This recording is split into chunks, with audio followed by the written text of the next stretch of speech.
जळगावमध्ये सध्या भाजप नेते एकनाथ खडसे आणि शिवसेना नेते गुलाबराव पाटील यांच्यात चांगलंच वाकयुद्ध रंगलेलं आहे। जळगाव जिल्हा बँकेच्या चोपडा शाखेची सीबीआयकडून चौकशी सुरू आहे। त्या प्रकरणावरून गुलाबराव पाटलांनी खडसेंना टार्गेट करत खडसे जिल्हा बँकेचे सर्वेसर्वा असताना त्यांच्या आदेशाशिवाय जिल्हा बँकेचा शाखाधिकारी काम करू शकत नाही अशी टीका केली होती।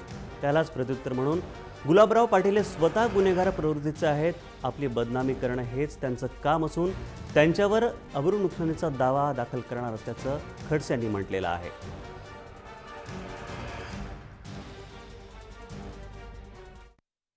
जे सर्व आदरणीय एकनाथराव खडसे त्यांची मुलगी तिथे चेअरमन आहे, हे फार आदर्शवान शेतकरी आहे। एवढं शेतकऱ्यांच्या बाबतीमध्ये यांना कळवळा आहे की मागच्या काळामध्ये ज्यावेळेस शेतकरी पुनर्गठन करता केलं तर यांनी पुनर्गठन करू नये म्हणून शेतकरी हे खोटे आहेत म्हणून यांच्यावर दरोड्याचे गुन्हे दाखल करा असे म्हणणारे खडसे साहेब यांच्या बँकेमध्ये 73 लाख रुपयाचा गफला झाला। तो साधा शाखा अधिकारी करू शकत नाही, एमडी करू शकत नाही। एमडी कोण? एमडी हा नाथाभाऊंचा खास मूळ, म्हणजे एमडीला हा छोटा माणूस आहे, शाखा अधिकारी छोटा माणूस आहे। फक्त चोपडा ब्रँच नाही आहे, मुक्ताईनगर बोदवड सगळ्या चेक केल्या गेल्या पाहिजे।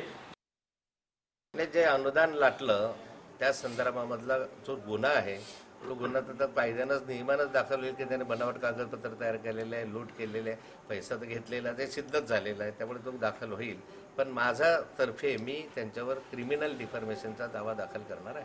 कारण आणखी या 420 गुन्ह्यावाल्या जो जामीनवर सुटल्या यांच्याकडून काय अपेक्षा करणार आहे? एका गुन्हेगारी प्रवृत्तीच्या मंत्र्यांविरुद्ध काय अपेक्षा करू?